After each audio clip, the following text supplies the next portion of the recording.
Olá, pessoal. Boa noite.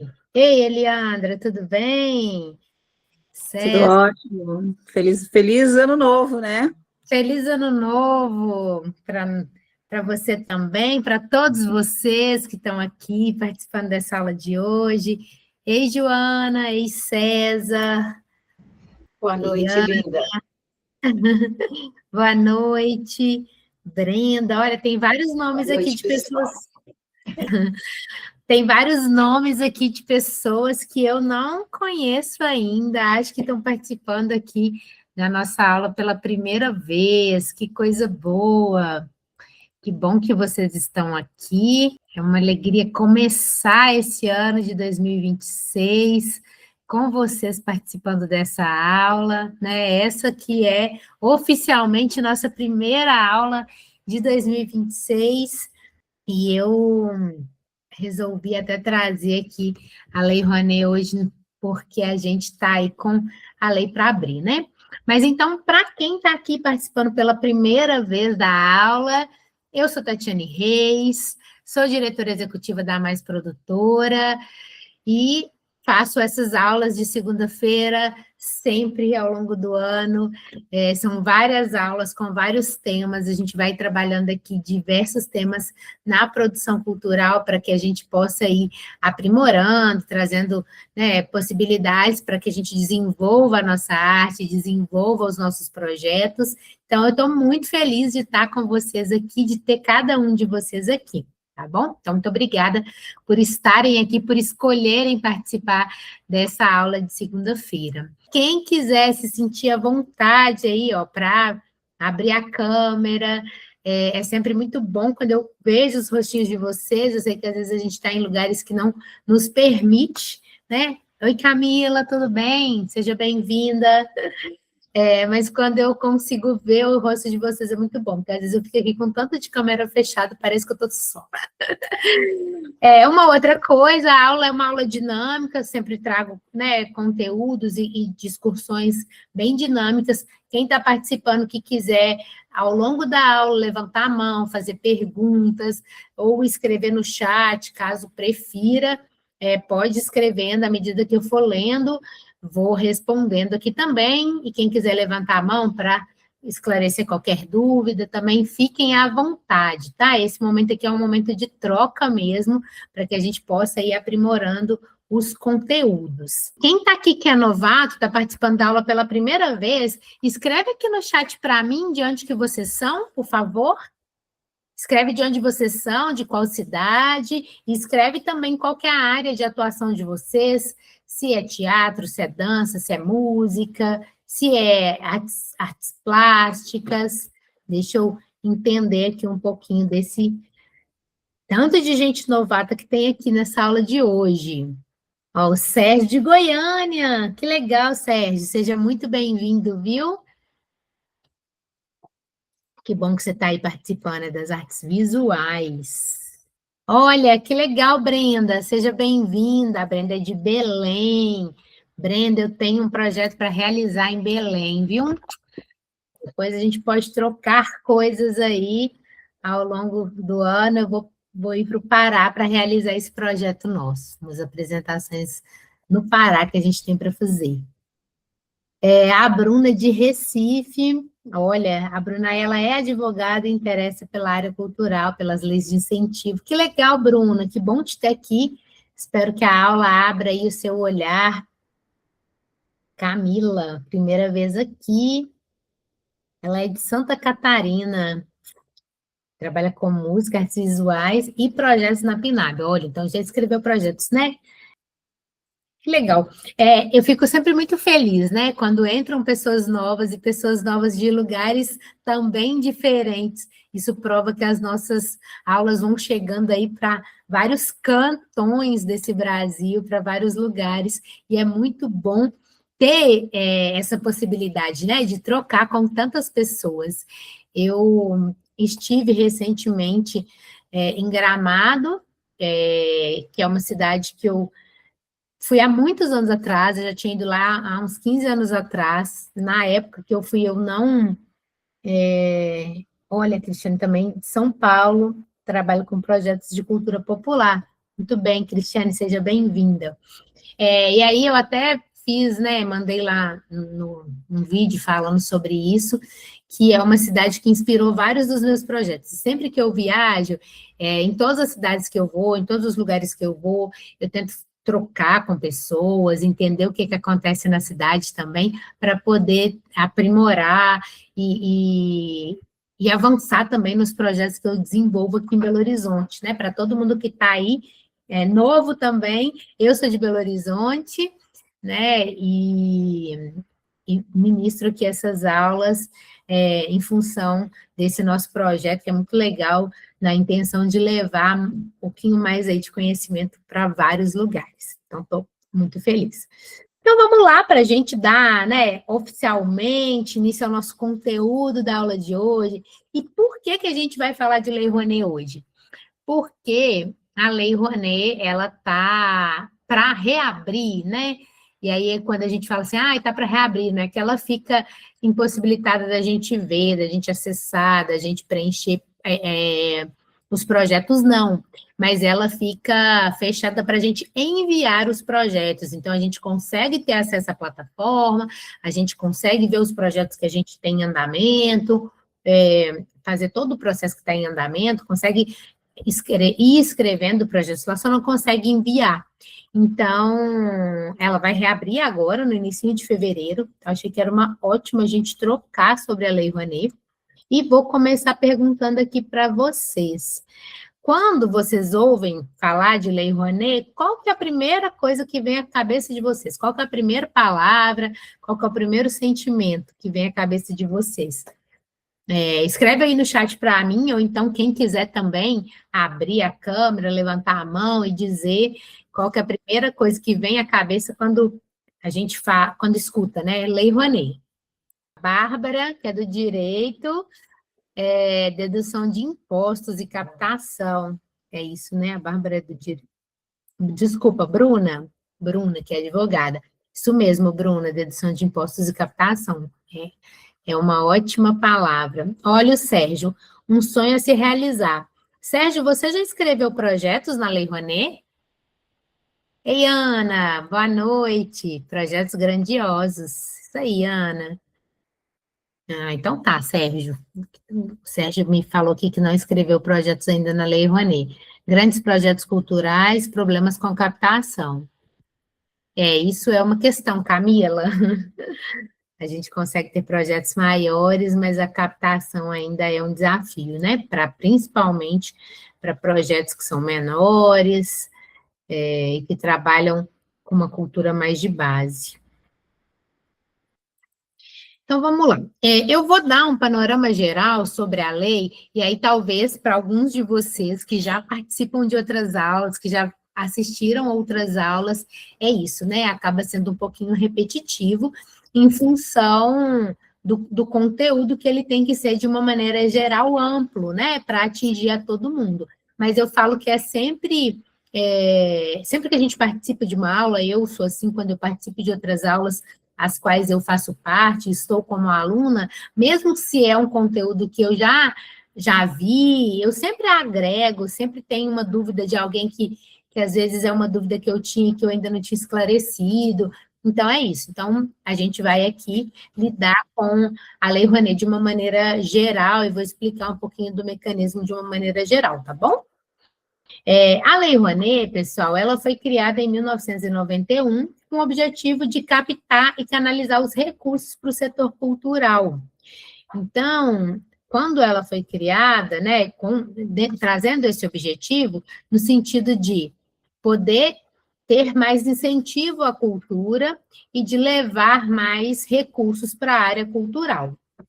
Dentro dessa perspectiva, o que é aí o incentivo fiscal? Os governos, né, os estaduais, municipais e federal, aqui a gente está fazendo o recorte da Lei Rouanet, mas a gente tem também as leis de incentivo municipal e estadual, eles promovem esse incentivo abrindo mão de parte do imposto com o objetivo de destinar essa parte do imposto para os projetos. No caso da Lei Rouanet, pessoas físicas e jurídicas podem destinar parte do seu imposto devido para apoiar projetos culturais. No caso da Lei Rouanet, a dedução desse imposto é sobre o imposto de renda. Então, a pessoa física, ela pode destinar 6% do imposto de renda dela devido para projetos culturais e a pessoa jurídica pode destinar até 4% do imposto devido. Né? Na pessoa jurídica, a pessoa jurídica ela tem que apurar o imposto dela no lucro real, porque a gente tem tributações diferentes, né? Então, ela tem que, a pessoa jurídica precisa, o imposto precisa ser no lucro real, tá? Dentro da perspectiva dos projetos, as empresas que não são lucro real não podem deduzir dos impostos, né? Então, isso é uma questão que acaba limitando, né, aí o número de empresas, e aí, às vezes, algumas empresas até têm interesses, mas não estão no lucro real, e aí não podem deduzir o imposto, tá?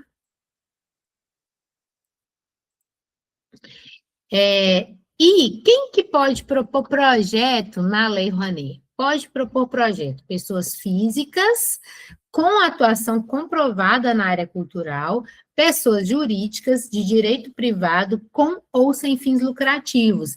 Então, a Lei Rouanet, o proponente, né, que é a pessoa que vai propor na lei, ele da área cultural, ele desenvolve ações na área cultural, não tem problema, se ele é uma pessoa física, se é uma pessoa jurídica MEI, se é uma pessoa jurídica com fins lucrativos, sem fins lucrativos.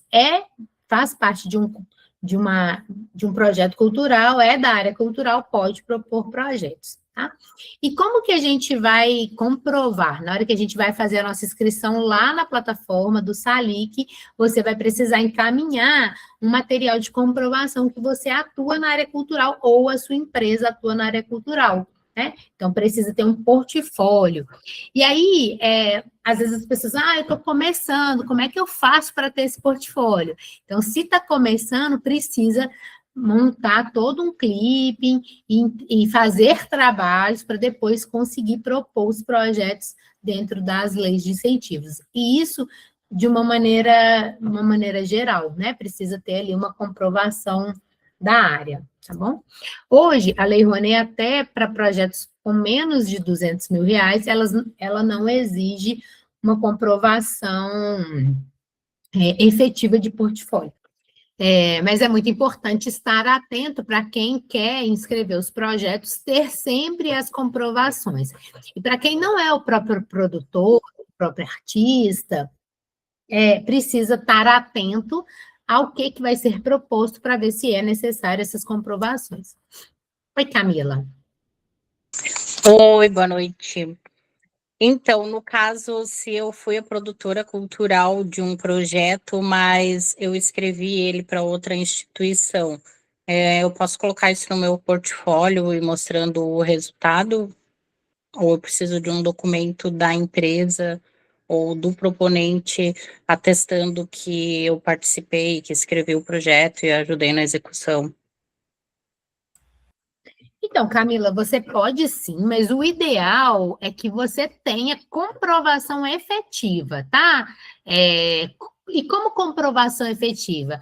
Às vezes, uma ficha técnica numa arte do projeto, né?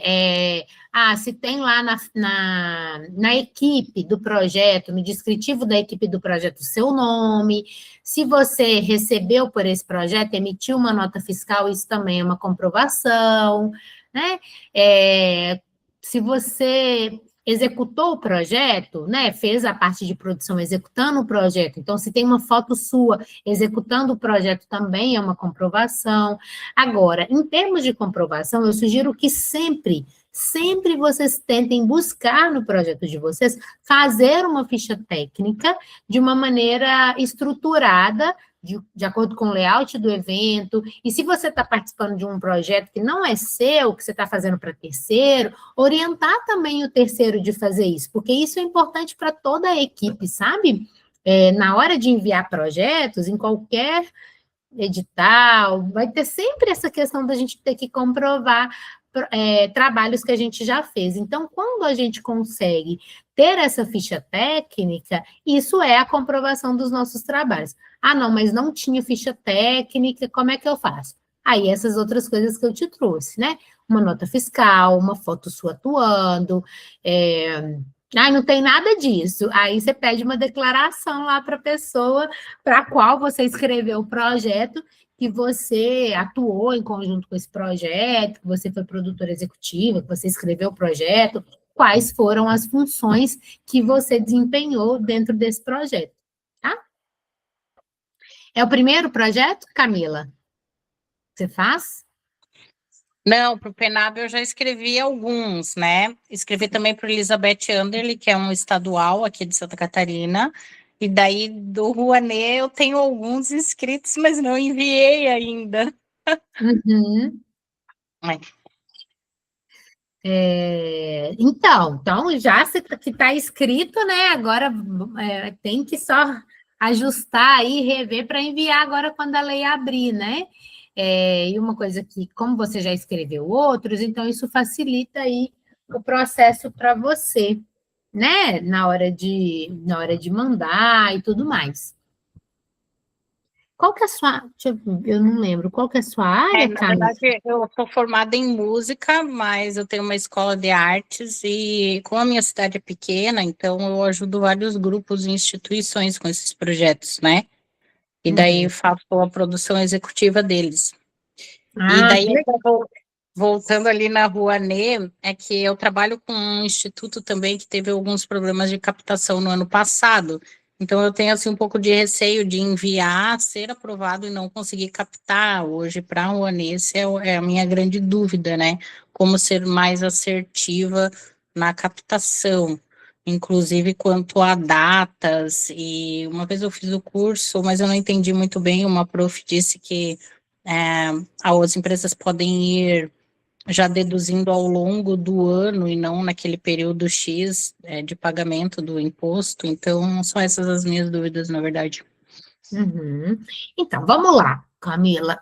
Primeiro, existem dois momentos, né? O momento de escrever o projeto e enviar, ter o projeto aprovado, e o momento de captar. Quer dizer, existem três, né? Depois de executar. Mas do primeiro momento, que não tem como você ir para captação se você não mandou o projeto, se você não foi aprovado.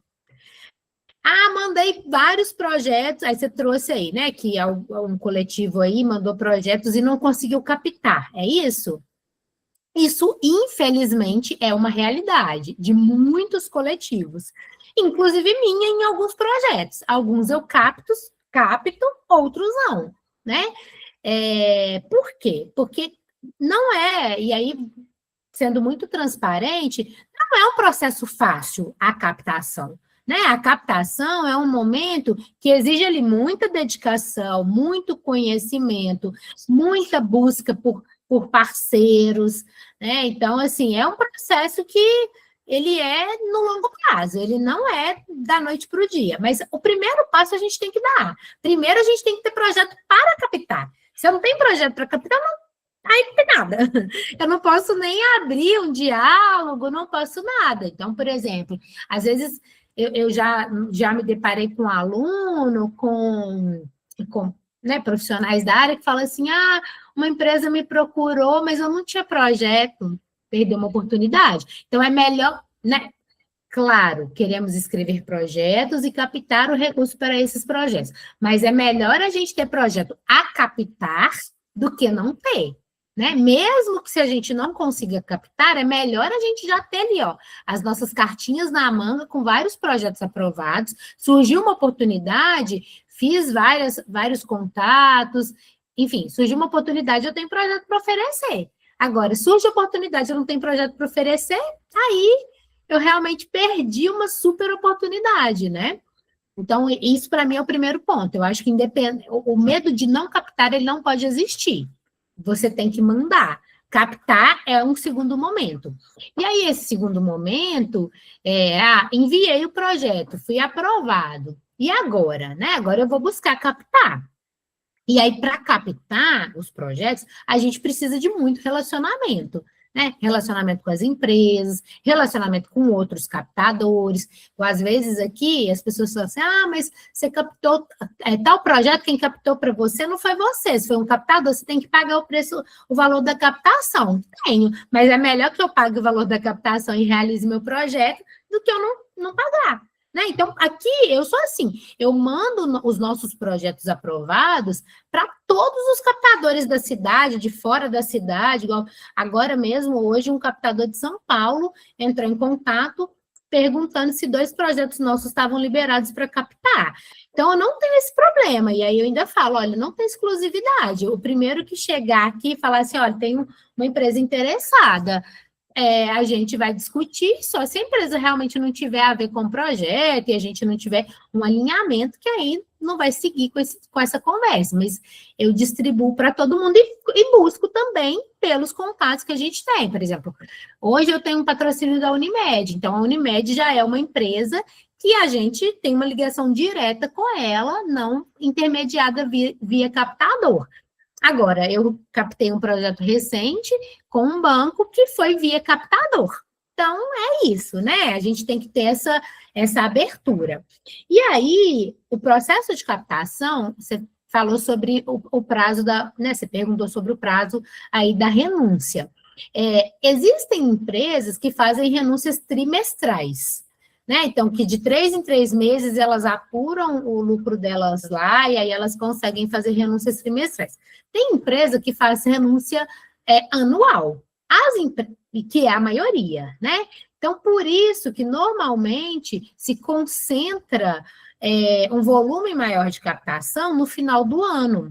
Mas também é uma coisa que a gente tem que entender para todo mundo que está aqui, ó, ouvindo essa aula, que a empresa vai aportar o recurso só no final do ano, mas a conversa com essa empresa, ela tem que começar agora, porque não é uma coisa rápida, não. É um processo que, assim, você manda projeto, eles avaliam o seu, avaliam de vários outros grupos, vai entender, vai te chamar para conversar, para entender quais são as possibilidades, né? Então, isso é um processo que demanda muita troca, né, com a empresa, de alinhamentos, mesmo que você já tenha ali o seu escopo de projeto, você fez um planejamento, você tem um material de captação, né, um book de apresentação com as informações do seu projeto, mas a partir do momento que você começa essa conversa com a empresa, ela vai e volta várias vezes, né? Então, sim, você pode ter empresas que aportam recurso ao longo do ano, e empresas que aportam recurso mais ao final do ano. Da minha experiência, a maioria mais ao final do ano, mas tem várias que ao longo do ano você consegue receber recurso delas, sim, tá? Respondi tudo aí, Camila? Nossa, legal demais. O Sérgio me perguntou aqui se pode ser certificado de participação. Você está dizendo para comprovar a experiência, né, Sérgio? Se for isso, pode sim, pode ser certificado de participação. Hoje, de uma maneira geral, a grande maioria dos editais e das leis flexibilizou muito esse processo de comprovações, né, para que os artistas e produtores pudessem enviar os projetos com uma comprovação mais simples. Mas, claro, que quanto mais organizada esteja essa comprovação ao longo da sua carreira e ao longo da sua trajetória aí, melhor vai ser, né? Melhor, inclusive numa avaliação, essa equipe aqui tem portfólio mais estruturado, tem um portfólio mais consistente, então se isso vai contar porque para determinados projetos e para determinados editais, essa equipe, ela faz toda a diferença, então se você tem mais comprovações da sua equipe, isso é melhor, né? No caso da Lei Rouanet, a exigência em relação a essa comprovação, ela é até uma exigência menor do que em outros editais. E aí, a gente segue com esse período, né? A lei, ela fica aberta, e quando a gente diz aberta, é disponível para envio dos projetos. De 1º de fevereiro a 31 de outubro, tá? Aí eu vou até colocar uma ressalva aqui, que não foi lançada ainda a Instrução Normativa de 2026. Então, nas instruções normativas, o que é a instrução normativa? A gente tem a lei, né, com todas as suas orientações, e são lançadas instruções normativas anualmente. E essa instrução normativa, ela pode vir com alguns ajustes, tá? Então, atualmente, essa é a orientação. De 1º de fevereiro a 31 de outubro é o período que a lei fica disponível para a gente enviar os projetos. Mas, como eu já falei lá atrás, não é que a gente não consegue acessar o sistema, a plataforma, a gente consegue, só não consegue dar o comando de enviar o projeto. Inclusive, a gente consegue até ir ali escrevendo, fazendo o rascunho da proposta no site. Além de projetos que a gente pode mandar com períodos pontuais, a gente pode também enviar projetos anual e plurianual, com duração aí de 12 até 48 meses. E aí, isso são válidos para projetos de manutenção. E esse tipo de projeto de manutenção, eles são válidos para as instituições sem fins lucrativos, que podem manter os seus espaços ao longo dos períodos aí. E aí, nessa manutenção de espaço, além da manutenção administrativa, operacional do espaço, se inclui a programação artística e as atividades artísticas que você vai colocar dentro desse espaço. Qual que é o primeiro passo para a gente enviar um projeto na Lei Rouanet? O primeiro passo é a gente entrar lá no SALIC e fazer o cadastro. Então, quem está aqui que ainda não entrou, quem não conhece a plataforma, a primeira coisa que precisa fazer é fazer o cadastro lá. E para fazer o cadastro, é só colocar nome, CPF e cadastrar para ter acesso ao sistema. E a partir desse sistema, você vai conseguir escrever os projetos. Além disso, né, simultaneamente, ter o conhecimento aí da lei. Não adianta a gente querer mandar um projeto, sendo que a gente não sabe nem por onde se passa a lei. Então, mas é muito chato ler a lei. A Bruna que está aqui, que é advogada, não tem esse problema, né? Em relação a ler a lei. A gente que é da produção, que é do artístico, às vezes a gente fala, coisa chata, ter que ler tudo isso. Mas é isso, pessoal, não tem muito jeito, né? Se a gente quer participar de um mecanismo de fomento, a gente precisa compreender esse mecanismo. E aí a gente precisa ter esse olhar e fazer esse estudo, né? De compreender ali as perspectivas da lei. Dentro do próprio SALIC, tem lá também manuais de orientação e de instruções sobre como submeter um projeto, sobre como colocar o projeto, né? Mas, de uma maneira geral, isso não isenta o conhecimento que a gente tem que ter do processo da lei como um todo, tá? E quando a gente vai elaborar um projeto, a gente já tem que ter aí, né? O que é o projeto que eu vou elaborar? O que eu quero colocar? Quais são as cidades que eu quero apresentar? Ele é um projeto local, ele é um projeto que vai circular. Então, você precisa ter um rascunho desse projeto como um todo, antes de você colocar ali na plataforma, né? Por quê? Porque não adianta abrir a plataforma. Claro, pode até começar a rascunhar lá, porque vai salvando, isso é muito positivo. Mas o ideal é que você já tenha esse esboço do seu projeto como um todo, né? Para quando você for inseri-lo na plataforma, isso já fique mais fácil e mais orgânico para vocês, tá?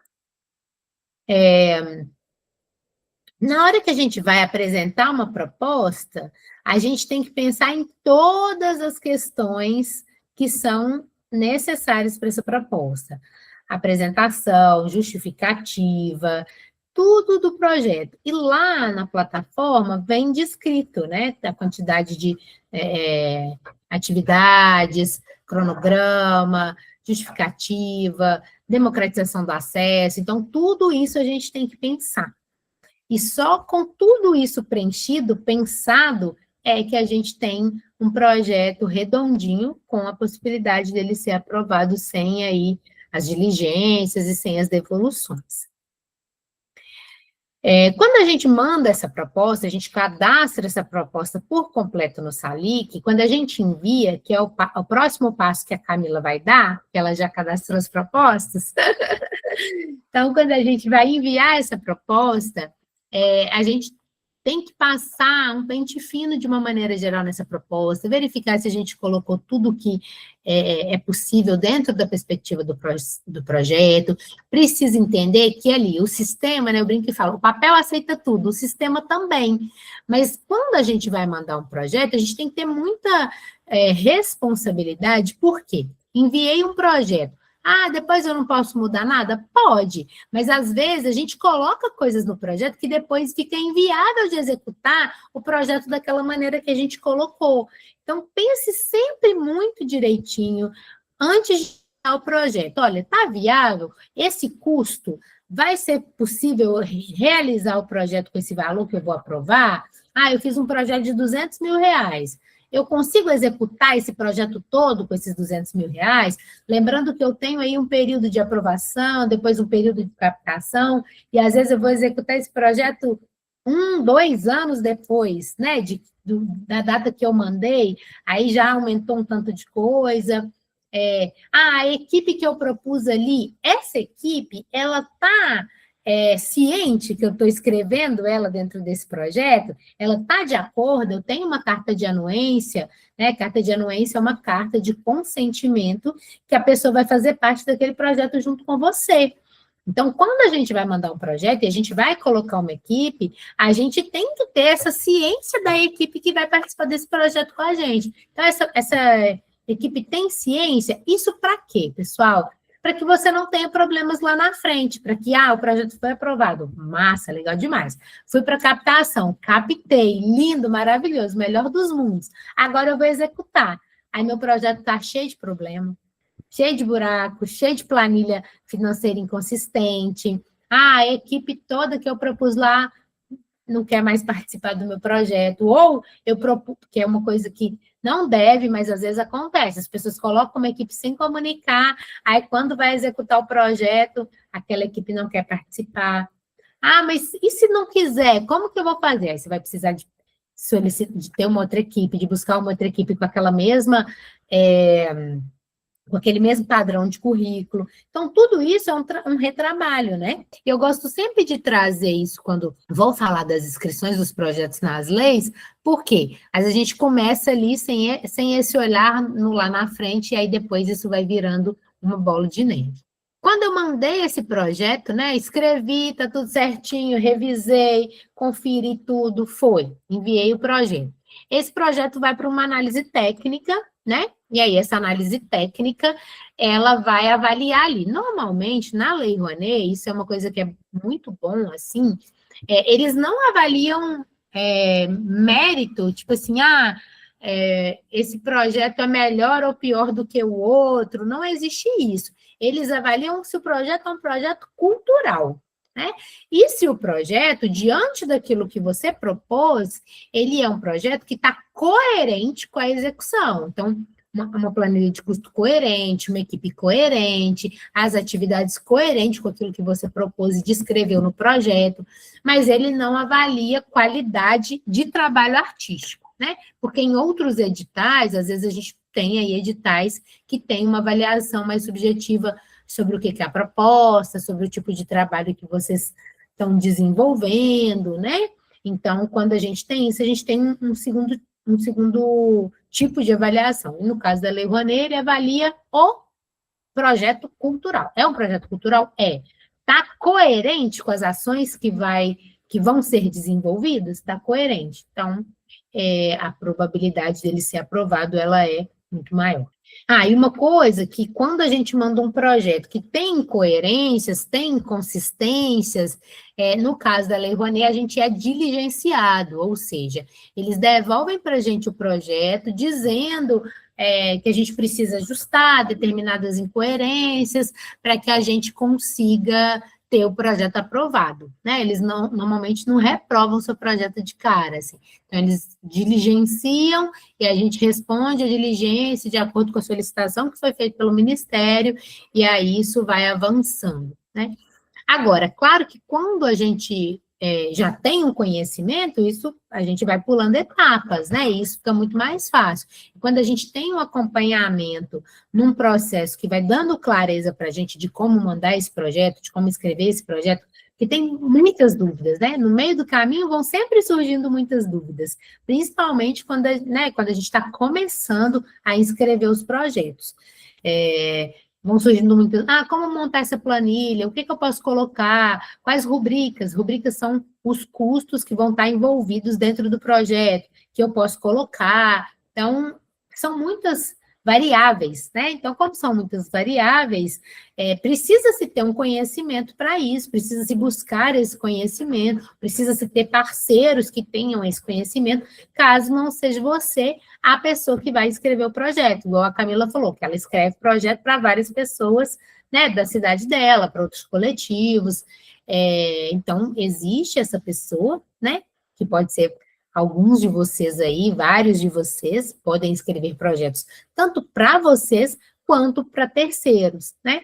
E a escrita do projeto, ela é um trabalho que vocês recebem por ele, pode receber por ele e pode estar descrito na planilha de custo do projeto o pagamento por essa elaboração. A partir do momento que vai para análise técnica, tem uma comissão, que é a CNIC, que vai fazer uma avaliação do projeto e vai aprovar esse projeto. Então, beleza. Depois que esse projeto ele foi aprovado, ele é publicado no Diário Oficial, e só a partir da publicação dele como aprovado no Diário Oficial é que a gente pode efetivamente captar o projeto, né? Captar o recurso com as empresas. Então, antes disso, a gente pode, já tem o meu projeto muito formatado, já tem inclusive um book de captação ali que eu vou mandar para a empresa, e aí, só também para abrir um parêntese, o book de captação, que é o material que você vai mandar para a empresa, é diferente do projeto que você escreveu lá no Salic, né? O projeto que você escreveu no Salic, você está ali cumprindo exigências da plataforma, da lei, do edital.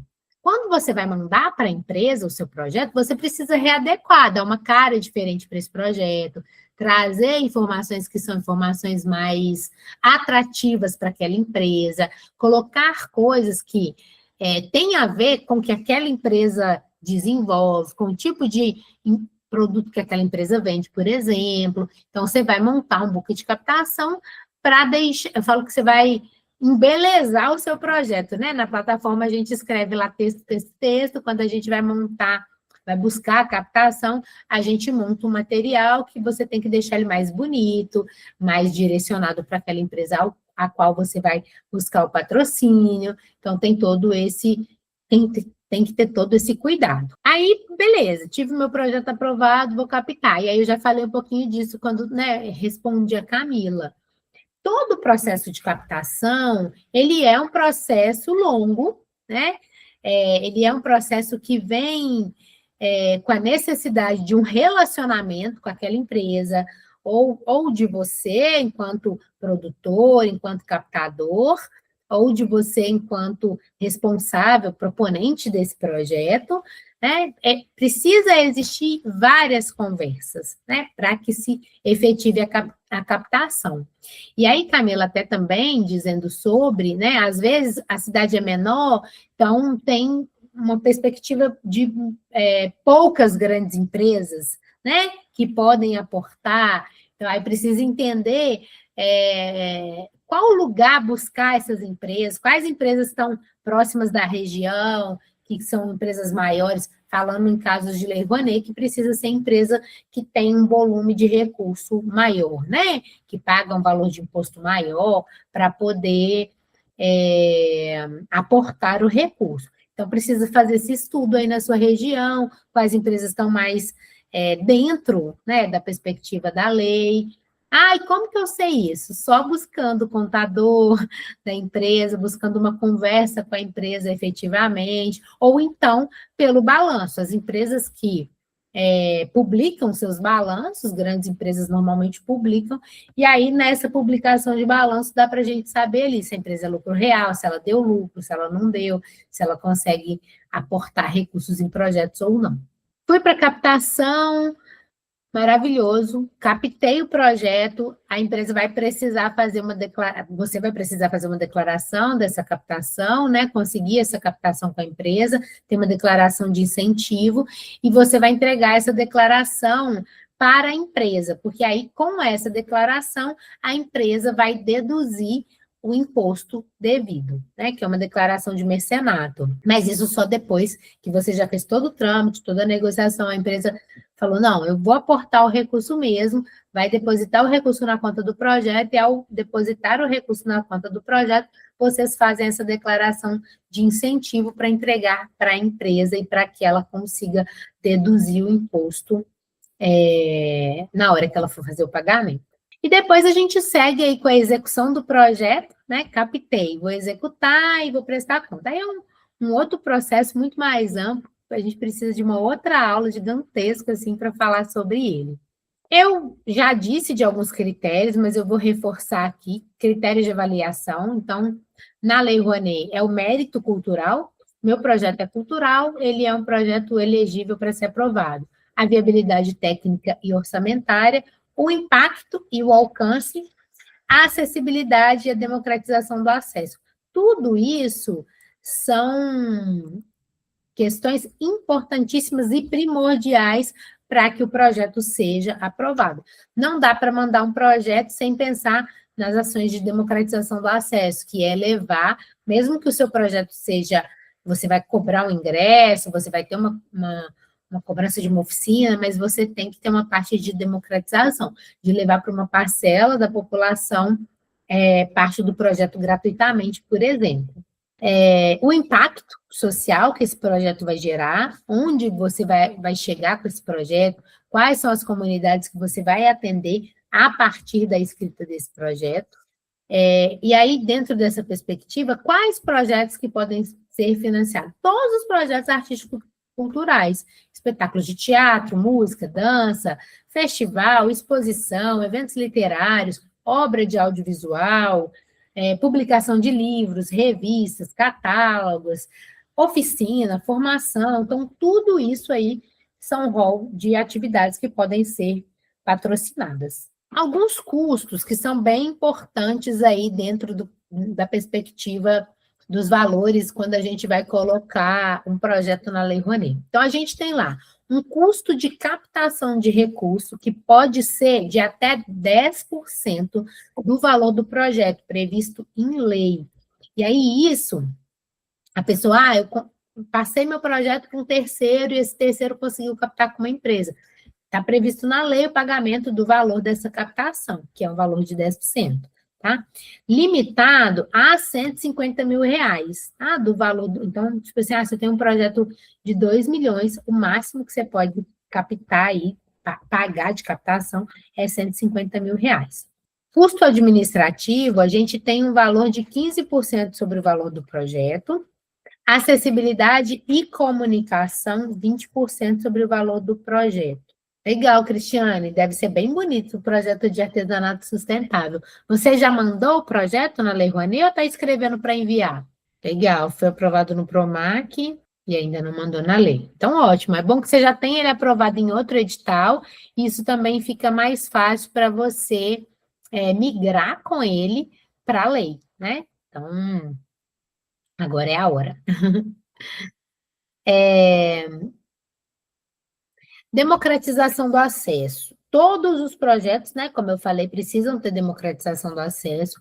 A gente precisa garantir, no mínimo, 10% dos produtos culturais do nosso projeto de serem distribuídos para a população gratuitamente. Posso cobrar? Pode cobrar pela oficina, pelo espetáculo, mesmo tendo pagado toda a equipe com o recurso do projeto. Não tem problema ter bilheteria, ter cobrança de ingresso, mas toda vez que você tem essa cobrança de ingresso, você precisa destinar, né, gratuitamente uma parte desses ingressos, como democratização do acesso. Precisa ter registro audiovisual, com libras, audiodescrição. Hoje, a lei de acessibilidade, ela exige também que a gente dê uma acessibilidade plena dentro dos nossos projetos, e aí a gente vai entender quais são as perspectivas dos nossos projetos e como promover essa acessibilidade. Quando eu tenho projetos com cobrança de ingresso, eu preciso fazer, além da democratização, que é uma parte, né, dos ingressos destinado gratuitamente a democratizar o acesso, eu preciso também ter ações de contrapartida, que são ações que eu vou devolver para a sociedade algumas atividades. E aí essas ações de contrapartida, elas normalmente são oficinas, cursos, ensaios abertos, bolsas de estágio, palestras, para a formação de novos produtores, de novos artistas, e para contribuir com essa formação de uma maneira em geral. Coisas que são proibidas dentro da Lei Rouanet. Difusão de imagem de agente político, então a gente não pode fazer isso. Fracionamento de projetos, então uma coisa eu não posso ter várias partes do projeto, né? Projetos de órgãos públicos diretamente também não pode, e construção de status, portais ou bolsas de estudo para o próprio proponente. Então, isso também não pode ter na Lei Rouanet. Quais são as responsabilidades do proponente? Proponente, pessoal, é a pessoa que é responsável pelo projeto. É diferente de quem escreve o projeto ou de quem é o produtor. Eu posso ser o proponente, eu posso escrever, eu posso ser também o produtor. Mas proponente é aquela pessoa de que na hora que o projeto foi enviado, ela é responsável legalmente por esse projeto, mesmo que não tenha sido ela que tenha mandado o projeto, tá? E é a pessoa que vai responder juridicamente por qualquer questão que venha a acontecer com o projeto. É uma responsabilidade, o cumprimento das metas e do cronograma que você preveu lá no projeto. Ah, mas eu demorei para captar, passou um tempo, então vou reajustar esse cronograma para que ele esteja de acordo com o meu desenvolvimento do projeto. A prestação de contas física e financeira, então, escrevi o projeto, enviei o projeto na Lei Rouanet, captei, executei, vou precisar prestar contas. E aí é uma responsabilidade essa prestação de contas física, né, e financeira, de tudo que foi gasto e de tudo que você entregou, das suas entregas relativas ao que você propôs no seu projeto. Aí aqui tem um quesito que é importante também ressaltar, é que às vezes a pessoa fala assim, mas meu projeto era um projeto de R$200 mil e eu captei R$50 mil. Com esses R$50 mil, eu consigo fazer o projeto inteiro? Na grande maioria das vezes, não vai conseguir. Então, eu vou ter que fazer um projeto proporcional ao que eu captei. Eu consigo fazer um projeto proporcional ao que eu captei? Consigo. Né? Vou ajustar o número de entregas, o número de beneficiários, e aí vocês vão precisar fazer essa readequação dentro da plataforma para que você faça a entrega do seu projeto com um recurso menor. As contrapartidas, né, que, como eu disse, social, de acessibilidade.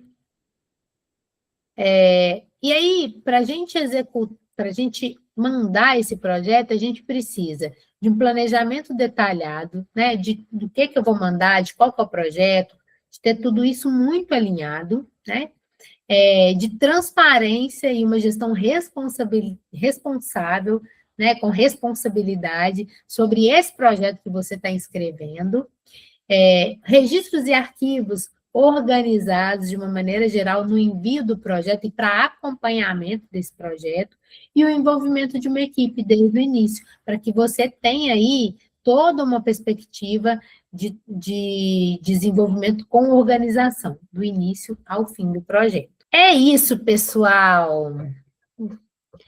Eu trouxe aqui para vocês hoje, de uma maneira geral, um panorama sobre sobre a lei, sobre como trabalhar aí dentro dessa lei.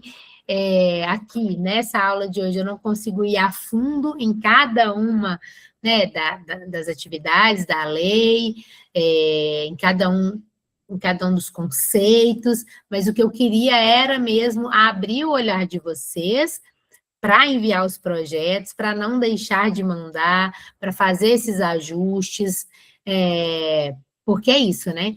Às vezes a gente não manda, a gente perde a oportunidade porque não tem projeto aprovado. Olha, a Camila riu, ela concordou comigo e agora ela vai sair dessa aula aqui, ó, pondo os projetos dela tudo. É, Camila. César tem dúvida? Eu falei César porque eu vi seu rostinho aqui, ó. É bom quando a gente vê o rostinho das pessoas. Estou aprendendo. É, que bom, César. Espero que a aula, né, que essa discussão aqui tenha contribuído aí com você e que tenha trazido aí um pouco mais de clareza dentro desses processos que você vem buscando. Que bom, Sérgio, que você baixou o e-book. O e-book traz um pouco mais de informação, né, sobre o processo da lei, de uma maneira geral. Ô, Bruna, que bom. Obrigada, que bom que você gostou. É que, na verdade, eu sou contador, tá? E eu tenho um cliente meu que ele tem uma produtora, e aqui em Canoas abriu agora o cadastramento de produtoras. E ele me pediu uma ajuda, daí eu estou tentando aprender para nós trabalhar junto. Aham. Olha, que bom, César. É sempre bom ter pessoas aí, né, da contabilidade, do direito, interessados em contribuir, em trabalhar com a gente dentro da organização dos projetos. Porque quando a gente tem profissionais assim, desde o início, a gente consegue, né, vocês também que não são dessa área, conseguem fazer projetos muito mais assertivos, com muito mais conhecimento, né, já entendendo da lei, então isso facilita bastante. Ok. Eu falei de uma maneira bem geral, né, César, que eu não aprofundei na lei especificamente, mas tem outras aulas, e aí tem aulas que eu foco mais em coisas mais específicas da lei. Hoje eu queria dar um panorama geral, assim, do que é a lei, de como ela funciona, e das possibilidades aí para que se envie os projetos, mas a gente também pode ir trocando depois, posteriormente, tá bom? A Cristiane perguntou aqui como que baixa o e-book, eu vou mandar, a gente vai mandar um link aí, Cristiane, aí tem as informações lá direitinho.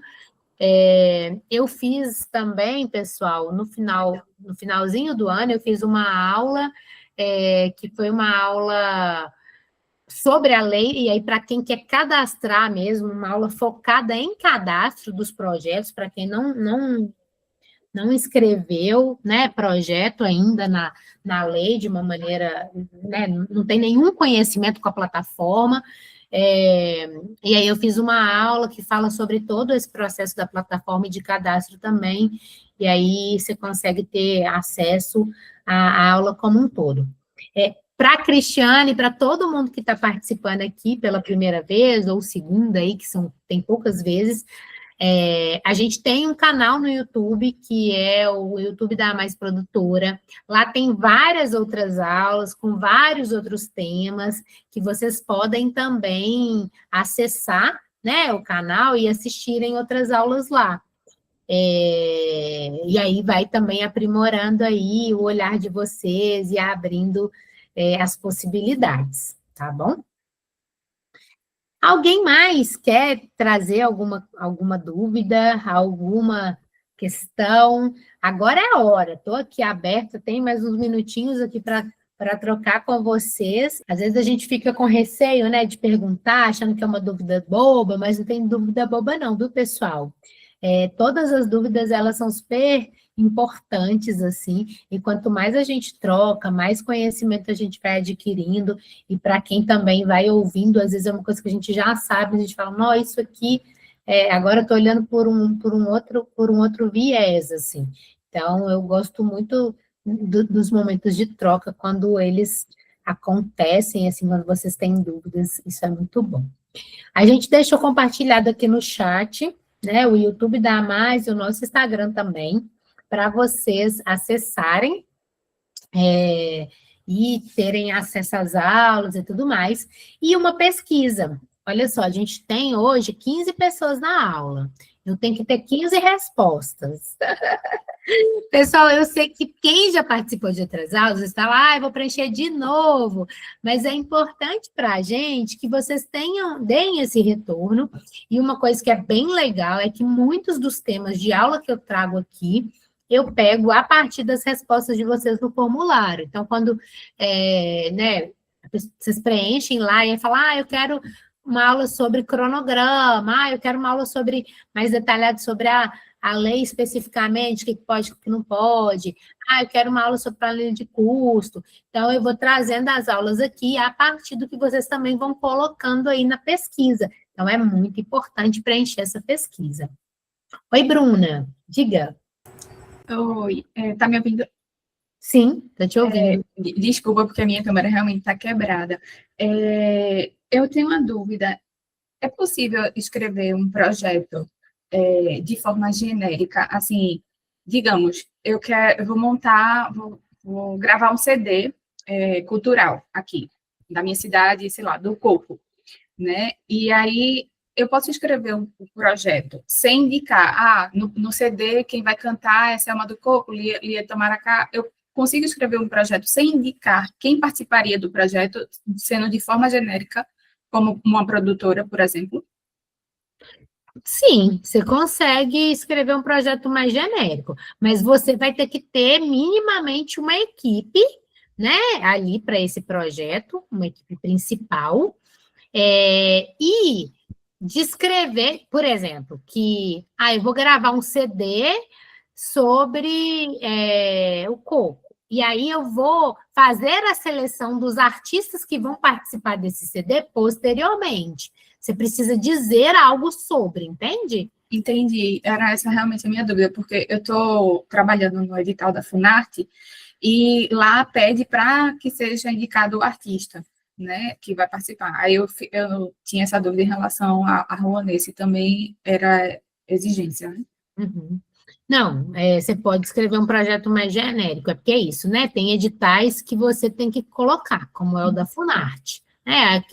E vários outros, tem vários editais que você já tem que indicar, mas no caso da Rouanet, você pode fazer ele mais amplo, mas de uma maneira geral você tem que dizer como vai se dar essa seleção, por exemplo, entendeu? Sim, entendi. Obrigada. Um exemplo bom também para além é teatro. Eu vou fazer um festival de teatro. Eu não preciso colocar no primeiro momento os grupos que vão apresentar, quais são os espetáculos, mas eu vou precisar descrever no meu projeto que eu vou fazer um processo de curadoria para selecionar esses espetáculos posteriormente. Entendi. Obrigada. Deixa eu ver, estou vendo aqui se tem mais alguma perguntinha, alguma coisa aqui para cima que eu não respondi ainda. Não, o Sérgio perguntou aqui, né? Se é preciso captar 100% do projeto para iniciar. Não, Sérgio, não é preciso. A Lei Rouanet, ela permite que a gente capte 20% do projeto para poder iniciar o projeto. Aí você precisa entender se esses 20% você consegue realizar, por exemplo, o objeto do seu projeto. Né? Porque você não precisa executar o projeto como um todo, mas você precisa, vamos supor, eu escrevi um projeto e esse projeto eu captei 20%, né? Eu escrevi um projeto para fazer um espetáculo, e aí eu captei 20%. Com os 20%, eu consigo fazer, digamos que eu consiga fazer o espetáculo, mas eu não consigo fazer toda a circulação. Tudo bem. Agora, se eu não conseguir fazer o espetáculo, se eu não conseguir montar o espetáculo com esses 20%, aí eu te aconselho a não fazer, né, a buscar uma captação maior, até você ter um recurso que você consiga entregar o objeto do seu espetáculo, mesmo que ele seja reduzido. Ah, tá, eu consigo entregar um espetáculo mais simples, com figurino mais simples, ok. Ah, não, eu não consigo entregar, vou conseguir fazer só os ensaios, enfim, então, capta mais recursos para você conseguir entregar o objeto, tá? Mas não, você não tem que captar tudo. Por exemplo, eu tenho um projeto de manutenção que normalmente eu não capto o valor total do meu projeto de manutenção, mas com a parte que eu capto, eu consigo executar atividades que são primordiais dentro do projeto. A Nilzete está perguntando aqui, né? No teatro, todos os artistas devem ser MEI ou CNPJ? Nilzete, MEI é um CNPJ, tá? Todo mundo que é MEI tem um CNPJ. Então, CNPJ é só aí a nomenclatura do código lá, né? Então, qualquer pessoa jurídica tem CNPJ. MEI, ONG, então todos temos CNPJ. Para receber de um projeto cultural, o artista de teatro, de música, qualquer que seja ele, para receber um projeto que está aprovado numa lei de incentivo, ou ele tem que ter um CNPJ, que pode ser MEI ou qualquer outro CNPJ, ou ele tem que fazer uma RPA. Então, para receber posteriormente, precisa ter isso. Para mandar o projeto, não precisa. Para mandar o projeto, você pode ser uma pessoa jurídica, mas também é permitido enviar projetos na pessoa física. Era isso que você queria entender? Sim, aí é porque, no caso, coletivo cultural. Boa noite, gente. Desculpe aí, viu, que eu estava aqui cuidando das coisas, abri a câmera agora. Eu queria entender isso, porque nós somos grupo de samba de coco, reizado, temos também gastronomia, artesanato, temos uma rota quilombola, só que a gente não tem, ainda não conseguiu o CNPJ. Uhum. Aí a gente edital, em cima de edital, eu sento para fazer, só que depois aí não consegue, porque não tem o CNPJ. Ou então, se for só para coletivo, eu já mandei um coletivo, mas nada. Aí eu tenho dúvida nesse da lei da Rouanet, Uhum. porque acho que tem alguns de círculo, né? Para viajar para outras cidades, né? Aí só que teve um que eu olhei e parece que precisava que os integrantes todos os integrantes tinham que ser cadastrados em alguma coisa. Porque a gente tem um teatro, o Teatro Ururu, que é o Canto do Manguezal, e temos também que dentro dele a gente coloca o samba de coco, o reizado, as marisqueiras, é um teatro, uma peça muito bonita, só que infelizmente a gente não conseguiu. Mas a gente está na luta, espero que a gente consiga alguém que ajude a gente a fazer projeto, porque a gente é de Sergipe, do interior, de uma comunidade quilombola, de pescadores, ribeirinhos, entendeu? Aí, assim, teve pessoas que chegaram lá, se aproveitaram de alguma coisa, já conseguiu ser pontão de cultura, e a gente, com tanta coisa, não conseguiu ainda, infelizmente, mas estou aqui para assistir, para ouvir, para aprender alguma coisa e ver se eu consigo com as mulheres. Isso aí, ó. Não é um processo fácil mesmo, não, tá, Nilzete? É um processo desafiador. Vocês não têm nem certificação como ponto de cultura? Então, ainda eu tinha feito um cadastro, acho que em 2022, 2023, e lá, para mim, era ponto de cultura. Até a primeira-dama do município, ela me chamou na sala e disse que o único ponto de cultura era a gente, só que depois que fomos verificar, já não estava, não sei se foi, eu não sei nada, não recebeu nada. Porque assim, ó, ser ponto de cultura para vocês é uma coisa, é muito importante, assim, estar certificado como ponto, porque quando você está certificado como ponto, você consegue acessar mais verbas, né? Isso. Claro que quando se tem um CNPJ, em muitos editais exigem CNPJ sim, mas tem editais que podem fazer dentro, né, como coletivo, como pessoa física, a própria Lei Rouanet você pode fazer como pessoa física. Mas, de uma maneira geral, vão ter editais que você vai esbarrar nesse processo mesmo. E como coletivo, porque você falou assim, eu já mandei um como coletivo e não passei. Mas é isso, a gente tem que mandar sempre, sabe? A gente tem que insistir. Mandar de novo. Mandar de novo. Isso. Eu fiz, errei, pede o parecer técnico, entende onde que você errou, para você reescrever, para você mandar novamente. E é isso, né? E é o que você está fazendo aqui também. Participa de aula, participa de formação, para você ir aprendendo, para você ir aprimorando, para conseguir ter as aprovações, né? Muito obrigada. Nada. Oi, Cristiane. Oi, Tati. Eu estou com uma grande dúvida que eu não sei se cabe aqui, né, agora, ou se é num próximo encontro. É que quando a gente coloca lá. Ai, gente, me deu um branco aqui. Você acabou de falar que a gente escreve o nome das pessoas que vão participar. Na equipe. Isso, da equipe, isso mesmo. Na equipe só cabe, no caso, professores oficineiros, ou você tem que colocar nome de contador, você tem que colocar nome de tudo. Não, você não precisa colocar nome de tudo, não. Na Lei Rouanet, principalmente, né, você coloca a sua equipe principal. Então, por exemplo, se o seu projeto é um projeto de oficina, você vai colocar lá o coordenador pedagógico, o coordenador geral, e vai ter que colocar um professor, uma emenda dessa oficina, dizendo que você vai selecionar a partir do que você está propondo, né?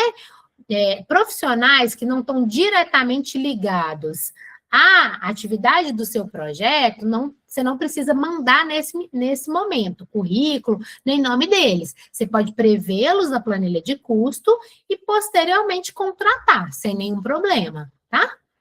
Entendi. Obrigada, viu?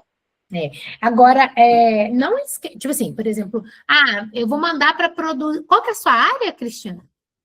A minha é artesanato sustentável. Isso. Aí, por exemplo, eu vou mandar para fazer a oficina de artesanato. Aí é uma coisa mais específica, então você já tem que ter esse professor que vai ministrar essa oficina, né? Assim como, por exemplo, eu tenho professor, coordenador. A minha dúvida real ficou no quê? No palestrante, né, que tem a palestra, né, sustentabilidade, e a parte do contador, se é obrigatório a gente colocar o nome do contador ou coloca prestador de serviço. Falando de Lei Rouanet lá, vai ter assim, custos administrativos. Nos custos administrativos, você coloca lá 15% sobre o valor total do projeto. Aí, nesses custos administrativos, vai entrar contador, advogado, prestação de pessoa administrativo financeiro. Então, aí você não precisa estipular. Nossa, muito obrigada, viu? Nada. Camila me perguntou aqui, se o valor desse profissional como contador entra nos 15% do valor administrativo. Entra sim, Camila. E a Nilzete está perguntando se qual que é a porcentagem da pessoa que elabora o projeto. Depende, tá, Nilzete? Tem gente que cobra aí entre 5% e 10% sobre o valor do projeto. Ou então, um valor fechado, né? Depende do valor que é o seu projeto e da negociação. Tem profissionais que cobram valores específicos, tem profissionais que cobram sobre porcentagem, não tem uma coisa determinada, certinha, para quem elabora, não. Agora, de uma maneira geral, pessoal, vocês precisam entender uma composição geral do projeto, né? Quando eu coloco lá os custos, eu tenho que lembrar, se eu tenho 15% do administrativo, 10% captador, 10% para quem está elaborando, qual que vai ser o valor que vai ficar para a parte artística desse projeto, né? Isso é viável? Então, tem que pensar nessa lógica como um todo na hora de enviar o projeto, tá bom?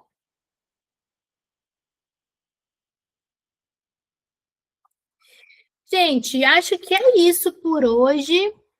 Quem elabora entrar na equipe, pode entrar na equipe, Cristiane, pode entrar na equipe sim, tanto só na parte de elaborar, ou também na parte de, se tiver alguma outra atividade que essa pessoa vai fazer parte também, tá? Mas alguém tem alguma dúvida por hoje? Obrigada, gente, pelas palminhas. Ó, pessoal, então a gente vai ficando por aqui nessa aula. Na segunda-feira que vem tem mais. Muito obrigada a cada um de vocês que quis estar aqui nessa aula participando. Eliandra, obrigada. Né, espero que tenha contribuído aí com o olhar de vocês para ampliar esse olhar. Né, a gente deixou material, além, né, da produção de uma maneira geral do meu grupo, eu também, e das aulas que eu sempre ministro aqui com vocês, eu tenho umas aulas de mentoria, e eu tenho também mentorias, algumas análises pontuais. Às vezes a pessoa está com uma dúvida muito grande num projeto específico e quer uma análise pontual, aí eu tenho uma equipe que faz essa análise pontual daquele projeto. A gente compartilhou lá no grupo uns links também, caso vocês também posteriormente tenham interesse, aí vocês podem dar uma olhada lá. Mas permanecemos aqui todas as segundas-feiras, trazendo novas aulas, novos conteúdos, e na próxima semana tem mais. Muito obrigada por participarem, por estarem aqui. Estou muito feliz com tanta gente nova nessa aula. Até mais, pessoal. Boa noite. Tchau.